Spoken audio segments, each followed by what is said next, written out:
और चलिए चाय पर चर्चा में सबसे पहले बात उस संकल्प की करते हैं जिसे मेहनत और लगन से ही पाया जा सकता है। बात उन छात्रों की करेंगे जिन्होंने 7 मई को नीट की परीक्षा जैसी चुनौती का सामना किया। जब नतीजे आए तो उनके परिवार ही नहीं, पूरे इलाके में जश्न जैसा माहौल दिखाई दिया। बिल्कुल, आपको ऐसी ही दो जुड़वा बहनों से भी मिलवाते हैं जो कश्मीर की हैं, लेकिन इनकी मेहनत और लगन ने इनकी परिवार ही नहीं बल्कि कश्मीर की हर बेटी को खुश होने का मौका दिया है। देखिए।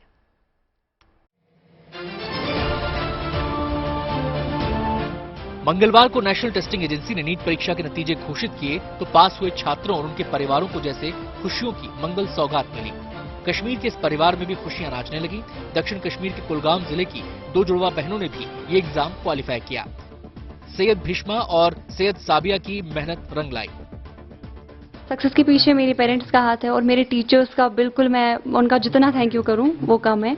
मेरे टीचर हैं, मतीन सर है, शहनवाज सर है जो मिशन ई के चेयरमैन हैं। मैं उन सबका बहुत ज़्यादा शुक्रगुजार हूं मैं उनकी, क्योंकि उनके बगैर ये पॉसिबल नहीं था। भीष्मा और साबिया स्थानीय मस्जिद के इमाम की बेटियां हैं जिन्होंने अपने परिवार के साथ ही टीचर्स और पूरे इलाके को गर्व करने का मौका दिया है। साथ ही ये मैसेज भी दिया है कि किसी भी काम को पूरी दृढ़ता और एकाग्रता के साथ किया जाए तो कठिन सा दिखने वाला पहाड़ भी चढ़ा जा सकता है। हाँ, थोड़ा सा टफ है, लेकिन अगर हम कोशिश करेंगे, अगर हम हिम्मत से काम लेंगे तो कोई भी काम नामुमकिन नहीं होता है। अल्लाह ताला हिम्मत रखने वालों के साथ है। जो भी इंसान मेहनत करता है अल्लाह ताला उससे कामयाबी से नवाजता है। दोनों बहनों की कामयाबी से इलाके में खुशी का माहौल है और इनकी मेहनत को इलाकाई लोग सलाम कर रहे हैं। कश्मीर की भीष्मा और साबिया की ही तरह 7 मई को 20 लाख से ज्यादा कैंडिडेट्स ने इस अंडर ग्रेजुएट मेडिकल कोर्स में दाखिले के लिए नीट यूजी की परीक्षा दी। इस बार आंध्र प्रदेश के बोरा वरुण चक्रवर्ती और तमिलनाडु के प्रभंजन जे ने 99.99 परसेंटाइल के साथ नीट परीक्षा टॉप की। 7 मई को आयोजित नीट यूजी परीक्षा में 97.7% उम्मीदवार शामिल हुए। इस बार नीट यूजी परीक्षा के लिए 9,02,936 छात्र, 11,84,513 छात्राएं और 13 ट्रांसजेंडर प्रतियोगी समेत 20,87,462 उम्मीदवारों ने पंजीकरण कराया था। इनमें से 20,38,596 उम्मीदवार नीट परीक्षा में शामिल हुए। 11,45,946 उम्मीदवारों ने नीट यूजी परीक्षा 2023 में क्वालिफाई किया। नीट यूजी परीक्षा के लिए कुल 8,337 दिव्यांग श्रेणी के उम्मीदवारों ने परीक्षा के लिए पंजीकरण कराया। इन दिव्यांग उम्मीदवारों में से 7,819 परीक्षा में शामिल हुए और 3,508 उम्मीदवारों ने नीट यूजी परीक्षा उत्तीर्ण की। बता दें, इस बार नीट यूजी भारत के अंदर 499 शहरों और भारत के बाहर 14 शहरों में स्थित 4,097 केंद्रों पर आयोजित की गई। कुलगाम से अशरफ फानी के साथ bureau report, good news today.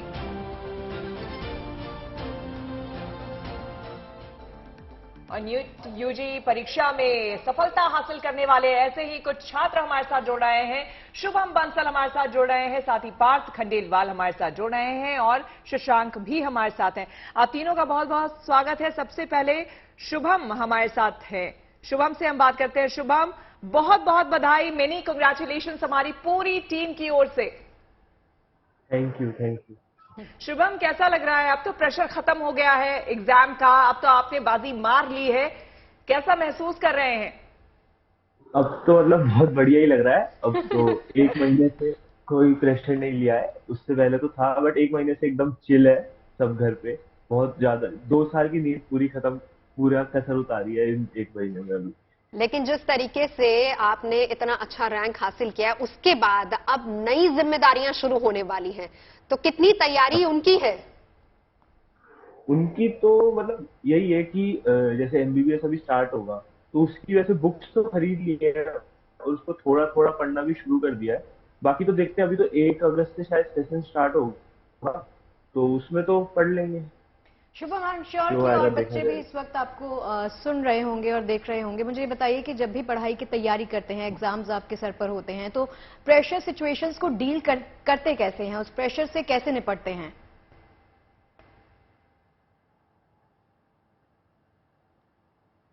Pressure से ऐसे निपटना है कि जब भी आपको लगे ना कि आप नहीं पढ़ सकते, जैसा बहुत बार होता है कि आप 3-4 घंटे लगातार पढ़ लिए, 2 घंटे पढ़ लिए और फिर आपको होता है कि आप किताब की शक्ल भी नहीं देख पाओगे, तो फिर क्या करो, थोड़ा सा ब्रेक ले लो और उसमें कुछ ऐसा करो जिससे आपका माइंड फ्रेश हो जाए। जैसे कि मैं कई बार मेरे घर के जस्ट सामने एक स्टेडियम है तो मैं उसमें राउंड लगा के आ जाता था, या कोई हॉबी है तो उसको, जैसे कि मैं बास्केटबॉल खेलने जाता था, बट मैं ये रिकमेंड करूंगा कि कुछ उसमें उस फ्री टाइम में अपना ऐसा मत करो कि जो स्क्रीन पे ही हो, जैसे कि फोन उठा के इंस्टाग्राम मत स्क्रॉल करने लग जाओ, क्योंकि उससे आपका माइंड फ्रेश नहीं होगा और उससे स्ट्रेन आपको पड़ेगा।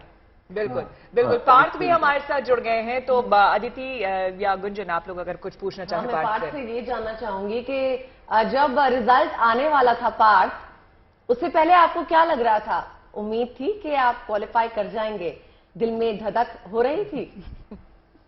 जब नीट का रिजल्ट मतलब आने वाला था, तब तक तो स्कोर कार्ड वगैरह का सब कैलकुलेट कर लिया था, तो कॉन्फिडेंस था कि अच्छा स्कोर आ जाएगा। तो नीट का रिजल्ट आया तो हाँ, अच्छा लगा काफी।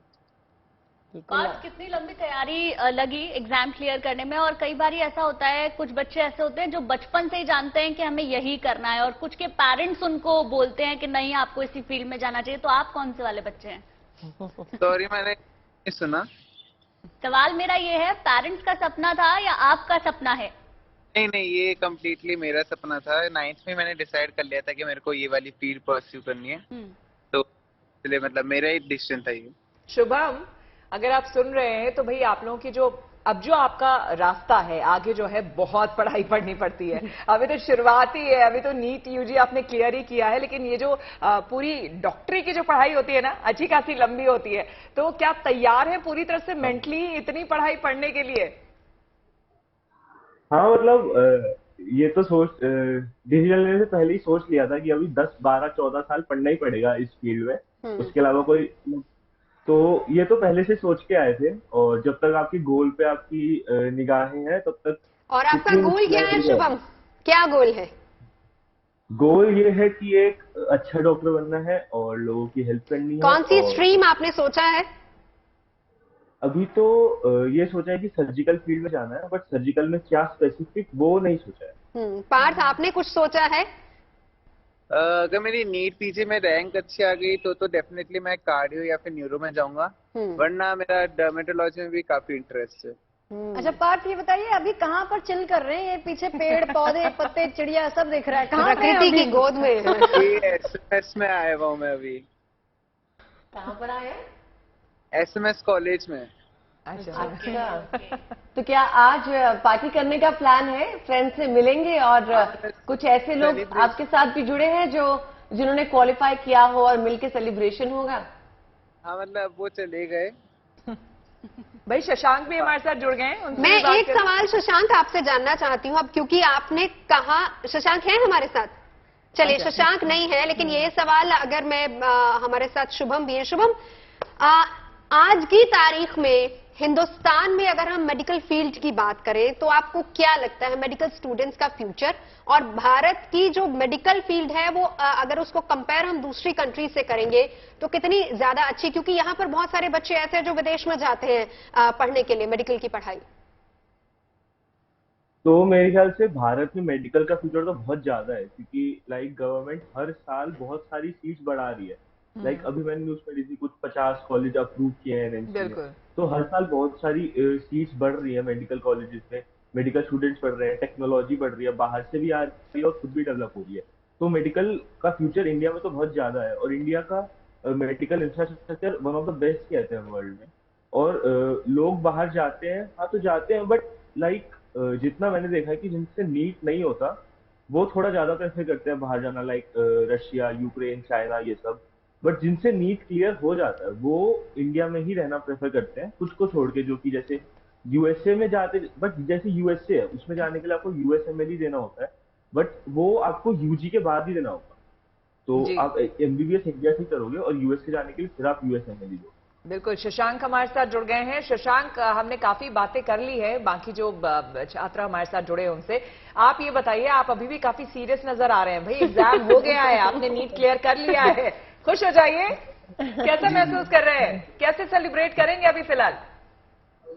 जी, अच्छा लग रहा है। सालों की मेहनत जब रंग लाई, अभी तो हम अपने जूनियर्स को मोटिवेट करके अपने रिजल्ट को सेलिब्रेट करना है। शशांक, हर एग्जाम के लिए स्टूडेंट्स स्ट्रैटेजी तैयार करते हैं, तो आपकी स्ट्रैटेजी क्या रही इस एग्जाम को क्लियर करने की? जी, मेरी स्ट्रेटेजी थी कि जो भी मैं एग्जाम देता था मैं उसको नीट एग्जाम जैसे ही बड़ा मान के देता था, ताकि मैं कोई भी एग्जाम को लाइटली ना लूं और उसे हमेशा उसके हर टॉपिक्स को कंप्लीट करूं। और जैसा मैं नीट एग्जाम के 10 दिन पहले उसके स्टडी की इंटेंसिटी को रखूं, वैसे ही मैं कंसिस्टेंटली 11 और 12 में भी वैसे ही स्टडी इंटेंसिटी को मेंटेन रखूं हर टेस्ट के लिए। शशांक कहते हैं ना कि जब भी हम लगातार स्टडी करते हैं कुछ आवर्स के लिए, कुछ घंटों के लिए या फिर कुछ दिन लगातार पढ़ते जाते हैं तो एक मोनोटनी होने लगती है। उस मोनोटनी को तोड़ने के लिए क्या करते थे? जी, वो अलग अलग कंडीशन में मैं अलग अलग स्ट्रेटेजी यूज करता था। कभी मैं लाइट इंस्ट्रूमेंटल म्यूजिक सुन लिया करता था, कभी मैं मम्मी पापा से बात कर लिया करता था, कभी मैं डीप ब्रीथिंग योग एक्सरसाइज कर लिया करता था 5-10 मिनट के लिए, कभी मैं क्वेश्चन प्रैक्टिस कर लिया करता था, कभी मैं सब्जेक्ट जो पढ़ रहा हूँ उसको चेंज कर दिया करता था। तो कंडीशन पे डिपेंड करता है।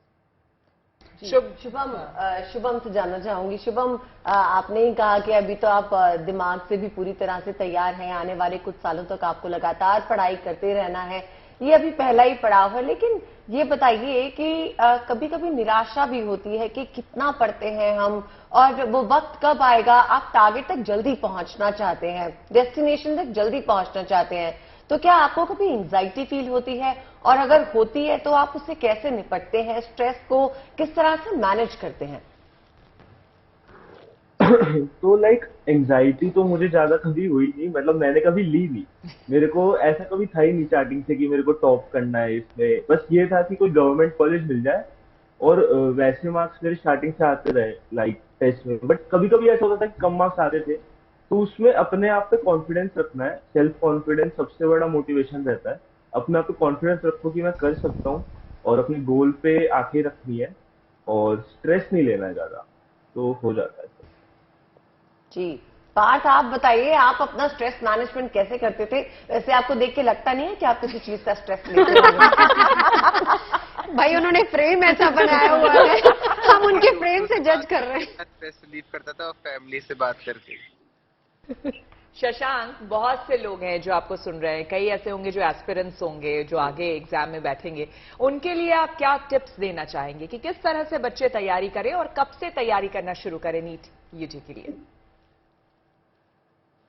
जी, नीट के लिए 2 साल की तैयारी इनफ होती है। मैंने भी 11 से तैयारी शुरू की थी जी। और अगर हर किसी कोई भी सक्सेस का एक सिंगल मंत्र नहीं है। आप आपके लिए जो स्ट्रेटेजी बेस्ट सूट करती है आप उसी को फॉलो कीजिए और हमेशा अपने आप को कॉम्पिटिटिव एग्जाम में आपका जो सेल्फ कॉन्फिडेंस होता है वही कहीं ना कहीं सबसे ज्यादा इंपॉर्टेंट रोल प्ले करता है। तो हमें खुद पे हमेशा आत्मविश्वास रखना चाहिए। आत्मविश्वास बहुत जरूरी है। चलिए एक आखिरी सवाल शशांक आपसे, आपका गोल क्या है? जी, मैं आगे जाके एमबीबीएस न्यू दिल्ली एम्स से करना चाहता हूँ और मैं सर्जरी में कार्डियोलॉजिस्ट या न्यूरोलॉजिस्ट बनना चाहता हूँ। मतलब हमारे देश को बहुत सारे अच्छे अच्छे कार्डियोलॉजिस्ट, न्यूरोलॉजिस्ट, और जैसा कि पार्थ ने कहा आपका तो डेंटल फील्ड में ज्यादा इंटरेस्ट है। पार्थ, डर्मेटोलॉजिस्ट में मेरा बहुत ज्यादा डर्मेटोलॉजिस्ट। क्या बात है, फिर हमारी फील्ड हम भी आएंगे कंसल्ट करने, हमारे लिए बहुत अच्छा है ये। चलिए शुभम, एक आखिरी सवाल आपसे, आप भी अगर कुछ टिप्स देना चाहें, आप भी बच्चों को कुछ बताना चाहें जो आपको सुन रहे हैं। मैं एडवाइस पढ़ाई के बारे में यही दूंगा कि अब एनसीईआरटी ही फॉलो करो और ज्यादा निराश मत हो कभी। मतलब कम मार्क्स आए या ज्यादा मार्क्स आए तो हवा में उड़ो भी मत, बट कम मार्क्स आए तो ज्यादा निराश भी मत हो। एक अपना कांस्टेंट स्टेट ऑफ माइंड बना के रखो, क्योंकि नीट एग्जाम के ड्यूरिंग अपना कांस्टेंट स्टेट ऑफ माइंड, काम स्टेट ऑफ माइंड बहुत जरूरी है। मैंने ऐसे लोग भी देखे जिनके मॉक्स में बहुत अच्छे मार्क्स आ रहे हैं बट नीट के टाइम उनके कम मार्क्स आएगा क्योंकि उनका स्टेट ऑफ माइंड सही नहीं रहा, प्रेशर में आ 5 मिनट लेट हो एमआर मिली तो प्रेशर में आ गए। तो वो नहीं करना है, आपको अपना माइंड ऐसा बनाना है कि कुछ भी आ जाए आप डटे रहो। बिल्कुल। चलिए बहुत बहुत बधाई हमारी तरफ से आप सभी को और बहुत बहुत शुक्रिया हमारे साथ जुड़ने के लिए। तो आपने नीट के छात्रों की मेहनत, लगन और जज्बा तो देख लिया। अब जरा आदिवासी समाज से आने वाले कुछ छात्रों की कामयाबी की कहानी भी हम आपको बता देते हैं। महाराष्ट्र के नक्सल प्रभावित इलाके गोंदिया में 18 छात्रों का सिलेक्शन आईआईटी में हुआ है। आपको बता दें कि देश के आदिवासी इलाकों में शिक्षा की अलग जगाने का काम कई स्तरों पर किया जा रहा है, लेकिन इन कवायदों में 4 चांद तब और लग जाता है जब गोंदिया जैसे इलाकों से बच्चे जेईई एडवांस में कामयाबी हासिल करते हैं।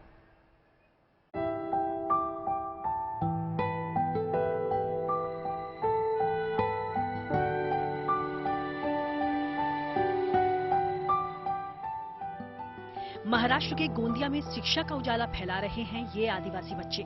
इलाके में इनकी आजकल खूब चर्चा है। यहाँ के एकलव्य मॉडल रेजिडेंशियल स्कूल के इन 18 बच्चों ने जेईई एडवांस क्लियर किया। गोंदिया जिले की देवरी तहसील का बोरगांव इलाका नक्सल प्रभावित है।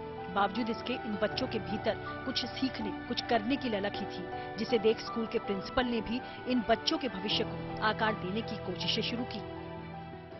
हमने स्टूडेंट को हर तरीके से ट्रेन किया था।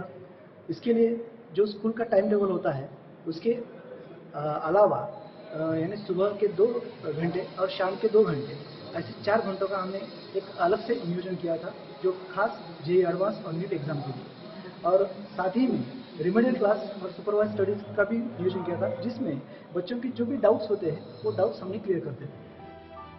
राज्य के आदिवासी विकास विभाग के प्रोजेक्ट शिखर के तहत प्रतियोगी परीक्षाओं के लिए कोचिंग कैंप लगाए जाते हैं।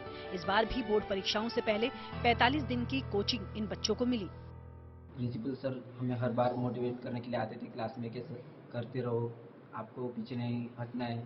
हमारे लिए जो सर ने संघर्ष किया उसके लिए बहुत बहुत धन्यवाद सर। और राचलवार सर ने भी हमारे लिए मिशन शिखर लगाया, उससे हमें बहुत फायदा हुआ, उनका भी धन्यवाद सर। और जो हमारे क्लासेस हुए सर उसमें हमें सुबह 2 घंटे और शाम को 2 घंटे थे सर, और रिमेडियल सुपरवाइज स्टडी भी होते थे सर। वो 1 महीना पूरे स्टडी बाय स्टडी, शाम को भी क्लास, और साथ में ही हमें सुपरवाइज रिमेडियल की अलाउड थे और हम सुपरवाइज रिमेडियल भी क्लास ज्वाइन करते थे।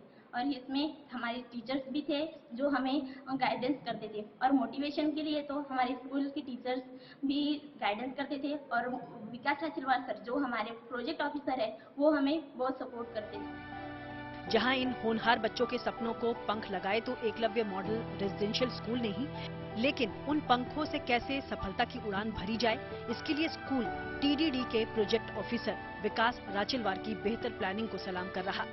हमारे बोरगांव एकलव्य रेसिडेंशियल स्कूल के बच्चों ने 25 में से 21 बच्चे जिन्होंने जेईई क्रैश की, और उसमें से 18 बच्चे जिनको जेईई एडवांस के लिए जो बच्चे जेईई एडवांस के लिए क्वालिफाई हो गए थे। अब ये सभी बच्चों को तो गवर्नमेंट कॉलेज मिलेंगे या गवर्नमेंट फंडेड अच्छी इंस्टीट्यूट मिलेंगी जहाँ पे वो अपनी बाकी की आगे की पढ़ाई कर सकें। बेशक आज आदिवासी समाज के ये होनहार मिसाल है इस बात के लिए कि कैसे मेहनत और लगन से खुद को निखारा जाए और बुलंदियों को छुआ जाए। महाराष्ट्र के गोंदिया से वेंकटेश दुडमवार के साथ bureau report, good news today. चाय पर चर्चा में अब वक्त आ गया है आस्था का महाउत्सव मनाने का। जी हां, जिसकी शुरुआत हुई है नैनीताल से, जहां मौजूद है नीम करौली बाबा का कैची धाम। यूं तो कैची धाम में देश विदेश से आए भक्तों का तांता हर दिन लगा रहता है, लेकिन 15 जून की तारीख नीम करौली धाम के लिए खास है।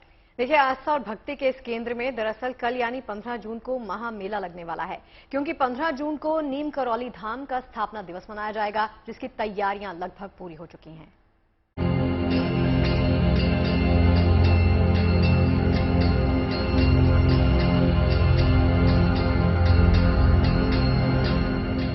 देश और दुनिया भर के श्रद्धालुओं की आस्था का प्रतीक है कैची धाम, जिससे जुड़ी है कई चमत्कारिक कहानियां। भक्त बाबा नीम करौली को हनुमान जी का अवतार मानते हैं और बाबा की भक्ति में लीन भक्त धाम में दिन रात हनुमान चालीसा का पाठ करते हैं। मान्यता है इस दिव्य धाम में जो भी आता है वो खाली हाथ नहीं लौटता। उत्तराखंड के नैनीताल जिले में स्थापित इस कैची धाम में यूं तो रोजाना श्रद्धालुओं का तांता लगा रहता है, लेकिन 15 जून का दिन बेहद खास होता है, क्योंकि इस दिन कैची धाम का स्थापना दिवस मनाया जाता है। और इस बार भी इस दिव्य धाम में स्थापना दिवस के मौके पर 15 जून यानी गुरुवार को भव्य मेला लगेगा, जिसकी तैयारियां तेज हो गई हैं। एक तरफ मंदिर परिसर को फूलों से सजाने का काम किया जा रहा है, तो वहीं दूसरी तरफ मालपुओं का प्रसाद बनना भी शुरू हो गया है। इस बीच भक्तों के मंदिर पहुंचने का सिलसिला भी लगातार जारी है। बताया गया कि स्थापना दिवस पर आयोजित कार्यक्रम में हर साल करीब 2 लाख से ज्यादा लोग बाबा के दर्शन के लिए आते हैं। इस दौरान कनाडा, अमेरिका, जर्मनी और फ्रांस समेत कई देशों से भक्त कैंची धाम पहुंचते हैं। यानी इस बार भी करीब 2 लाख श्रद्धालु मंदिर परिसर में आयोजित भंडारे में प्रसाद ग्रहण करेंगे। लोग बताते हैं कि श्रद्धालुओं की संख्या बढ़ने पर भी भोजन कम नहीं पड़ता। मान्यता है कि नीम करौरी बाबा खुद इस भंडारे की देख-रेख करते हैं, जो किसी भी चीज की कोई कमी नहीं होने देते। श्रद्धालुओं की संख्या देखते हुए पुलिस और प्रशासन ने भी तैयारियां शुरू कर दी हैं, ताकि बाबा के दर्शन के लिए पहुंचे भक्तों को किसी तरह की कोई परेशानी न हो। Leela Singh Bisht, Nainital, good news today. और अब आपको दिखाते हैं श्रद्धा और भक्ति से सराबोर एक अनूठी तीर्थ यात्रा की तस्वीरें। महाराष्ट्र में संत ज्ञानेश्वर से जुड़ी इस तीर्थ यात्रा में हजारों लोग शामिल हुए और भक्ति की शानदार झलक पेश की। बिल्कुल, हाथ में वीणा लेकर हरि का नाम जपते और भजन कीर्तन करते श्रद्धालु डिंडी यानी कि तीर्थ यात्रा में शामिल हुए। भजन गाते भक्त पंढरपुर में भगवान बिठोला यानी कि बिट्ठुल देवता के मंदिर जाते हैं।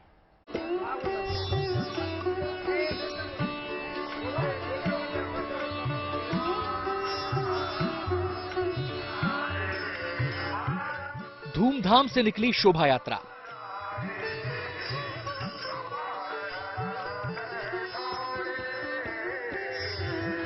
हर किसी के चेहरे पर असीम श्रद्धा और उत्साह का भाव है। फूलों से सजी पालकी को ले जा रहे रथ को अपने हाथों से धक्का देकर आगे बढ़ा रही हैं महिलाएं। ये तस्वीरें महाराष्ट्र के प्रमुख संत ज्ञानेश्वर जी की डिंडी की हैं। हाथ में भगवा झंडे और वीणा लेकर हरि का नाम जपते और भजन कीर्तन करते ये श्रद्धालु इस यात्रा में शरीक हो रहे हैं। डिंडी का अर्थ है ऐसी तीर्थ यात्रा जिसमें हजारों लाखों श्रद्धालु भजन गाते हुए पंढरपुर में भगवान विठोबा यानी विट्ठल देवता के मंदिर जाते हैं। ये तीर्थ यात्रा भगवान विट्ठल के भक्तों यानी वारकरियों की ओर से निकाली जाती है। ये यात्रा पुणे के जुन्नर तालुका के संतवाड़ी में स्थित रेडा समाधि मंदिर से शुरू हुई और पंढरपुर में भगवान विठोबा के मंदिर तक जाती है। माना जाता है कि यहाँ उस भैंसे की समाधि है जिसने 12वीं सदी में संत ज्ञानेश्वर के कहने पर वेदों का पाठ किया। शोभा यात्रा निकालने से पहले मंदिर में श्रद्धालुओं ने भजन कीर्तन के साथ पूजा अर्चना की और फिर पालकी पर प्रतिमाएं रखी गईं। इसके बाद पालकी को रथ पर ले जाया गया और फिर पालकी के साथ चले ढेर सारे भक्त। संत ज्ञानेश्वर से जुड़ा होने के कारण ये स्थान वारकरी संप्रदाय के लोगों के लिए श्रद्धा का बड़ा केंद्र है। हर साल यहाँ से पंढरपुर तक ये अनूठी शोभा यात्रा निकाली जाती है और इन इलाकों के लोग भारी तादाद में इसमें शामिल होते हैं। इस बार भी बड़े ही जोश खरोश के साथ ये धार्मिक यात्रा निकाली गई। इसका मकसद समाज में सादगी, सह-अस्तित्व, करुणा, अहिंसा, प्रेम, विनम्रता और भाईचारे को बढ़ावा देना है। पुणे से स्मिता शिंदे के साथ bureau report, good news today. बात कर लेते हैं अरब सागर से उठे चक्रवाती तूफान बिपरजॉय की। तो गुजरात के कच्छ जिले के समुद्री तटों से टकराने में अभी इस चक्रवाती तूफान का 24 घंटे से ज्यादा का वक्त बाकी है, लेकिन तटों पर उसकी दस्तक सुनाई दे रही है। तूफान बिपरजॉय करीब 165 किलोमीटर प्रति घंटे की रफ्तार से गुजरात के कच्छ जिले के समुद्री तट की ओर बढ़ रहा है। कल दोपहर बाद बिपरजॉय के कच्छ के जखाऊ बंदरगाह से करीब 150 किलोमीटर की रफ्तार से टकराने की संभावना है। तूफान को देखते हुए केंद्र और राज्य सरकारों ने तमाम एहतियाती इंतजाम कर लिए हैं।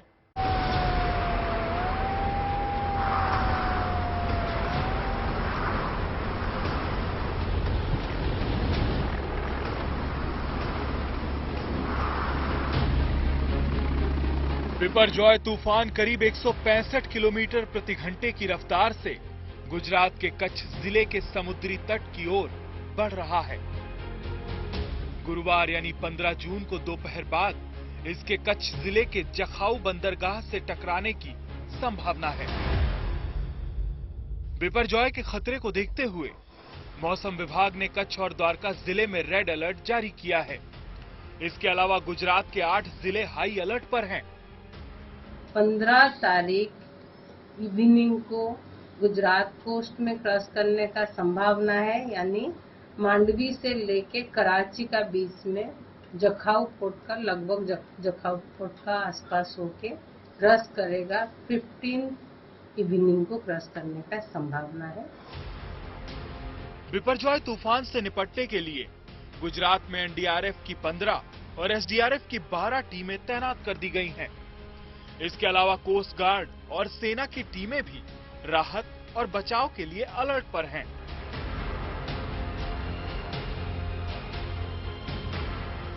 द्वारका जिले में 400 से अधिक शेल्टर होम चिन्हित किए गए हैं। तटीय इलाके के लोगों को इन शेल्टर होम्स में शिफ्ट किया जा रहा है। अब तक 8 जिलों के करीब 40,000 लोगों को सुरक्षित स्थानों तक पहुंचाया जा चुका है।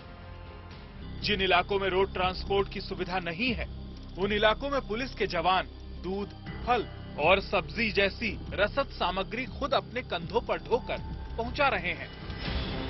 तूफान से निपटने के लिए रेलवे ने भी अपनी ओर से पूरी तैयारी की है।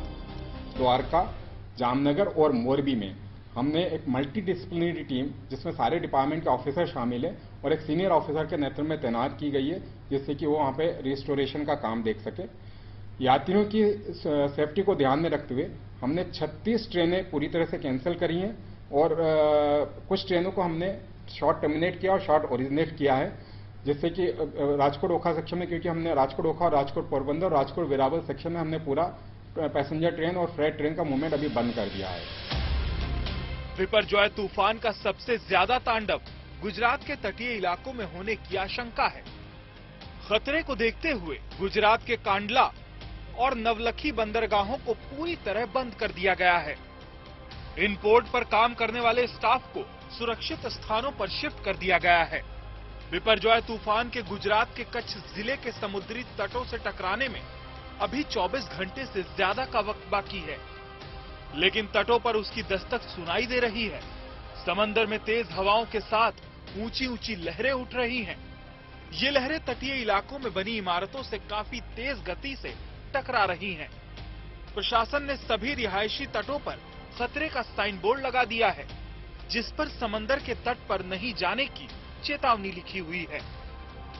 उधर द्वारका जिले में दूरदर्शन और रेडियो स्टेशन के टावर तूफान से पहले ही तेज हवाओं की चपेट में आकर धाराशाही हो चुके हैं। कहने की जरूरत नहीं कि बिपरजॉय का खतरा बहुत बड़ा है, लेकिन उससे निपटने की तैयारियां काफी शिद्दत से की जा रही हैं। Bureau report, good news today.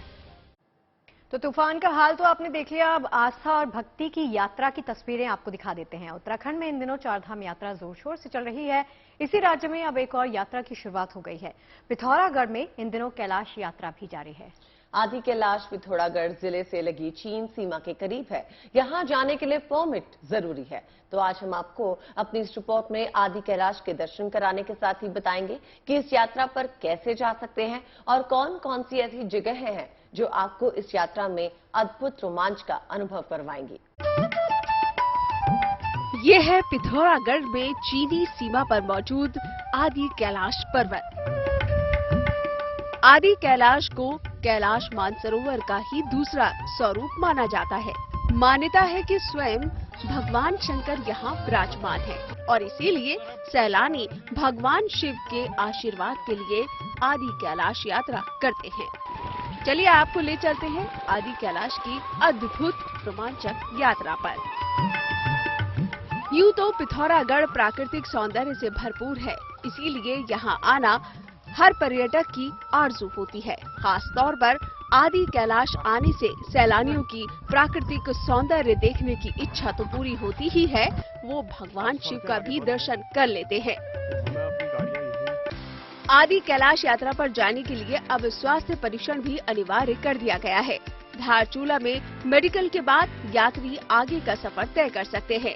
आदि कैलाश पहुंचने के लिए सबसे पहले आपको ट्रेन या बस के जरिए काठगोदाम या फिर टनकपुर पहुंचना होगा, जहां से टैक्सी, बस या फिर अपनी प्राइवेट गाड़ी के जरिए आप धारचूला पहुंच सकते हैं। हल्द्वानी से धारचूला की दूरी 334 किलोमीटर है, तो वहीं टनकपुर से धारचूला की दूरी 236 किलोमीटर है। धारचूला के बाद शुरू होता है हिमालय इलाके का कभी न भुलाया जाने वाला रोमांचक सफर। धारचूला से नेशनल हाईवे के बीच सफर शुरू होता है। काली नदी के किनारे किनारे चलते हुए धारचूला के बाद पहला पड़ाव पांगला आता है। पांगला के बाद यात्री मालपा पहुंचते हैं, जो कभी मानसरोवर यात्रा का मुख्य पड़ाव हुआ करता था, जिसके बाद यात्री बूंदी पड़ाव पहुंचते हैं। बूंदी के बाद यात्री छिया लेक पहुंचते हैं, जहां इस चीन नेपाल बॉर्डर क्षेत्र की इनर लाइन भी है। छिया लेक के बाद यात्रा का मुख्य पड़ाव गुंजी आता है। यहाँ एक रात रुकने के बाद अगले दिन यात्री आदि कैलाश के लिए प्रस्थान करते हैं। आदि कैलाश की यात्रा में चीन सीमा पर स्थित भारत का अंतिम गांव पड़ता है कुटी। हिमालय की गोद में बसा खूबसूरत कुटी गांव पर्यटकों को अपनी ओर आकर्षित करता है। अंत में यात्री पहुंचते हैं 14,000 फीट की ऊंचाई पर स्थित ज्योतिर्लिंग कांग पे, जहां से 18,000 फीट की ऊंचाई पर स्थित आदि कैलाश पर्वत के दर्शन होते हैं। सब साथ में प्लानिंग करके निकले हैं और कैसे भी आदि पर्वत और ओम पर्वत और आदि कैलाश जाना है, और सबको इतना श्रद्धा है भोले बाबा के ऊपर। रास्ता खुल जाएगा, हम पहुंच जाएंगे। एक दो दिन रुकना पड़ेगा, रुकेंगे, मगर पहुंचना है तो पहुंचना है। आदि कैलाश को भगवान शिव का मूल स्थान माना जाता है और ये भी कहा जाता है कि आदि कैलाश भगवान शिव का प्रिय स्थान भी है। यहाँ वो माता पार्वती के साथ निवास करते हैं। आदि कैलाश के पास ही पार्वती ताल और गौरी कुंड भी स्थित है। कहा जाता है कि मां पार्वती यहीं स्नान करने के बाद शिव की पूजा अर्चना करती थी। यात्री यहां स्नान कर पुण्य की प्राप्ति करते हैं। पिथौरागढ़ से राकेश पंत के साथ bureau report, good news today.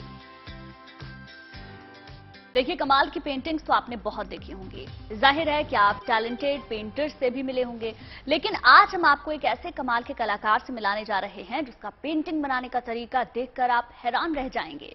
जी हाँ, असल में इनकी पेंटिंग्स जितनी खास है उससे कहीं ज्यादा खास है पेंटिंग बनाने का तरीका। वैसे केरल के रहने वाले ये कलाकार KGF स्टार यश से लेकर मेसी तक की पेंटिंग्स बना चुके हैं। तो क्या है पेंटिंग बनाने का इनका अनोखा सा हुनर, देख लेते हैं।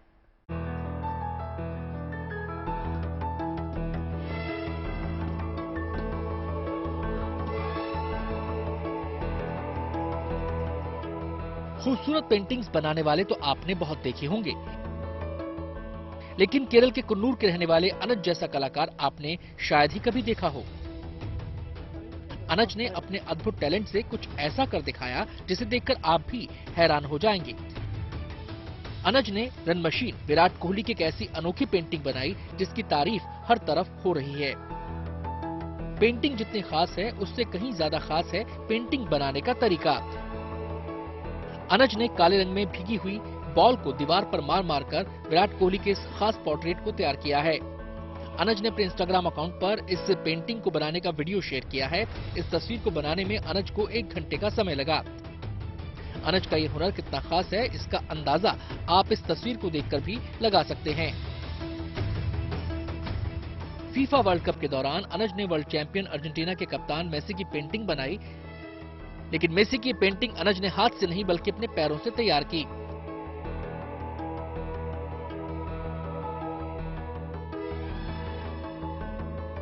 सिर्फ मेसी ही नहीं बल्कि भारतीय फुटबॉल स्टार सुनील छेत्री की भी इसी तरह की पेंटिंग वो बना चुके हैं।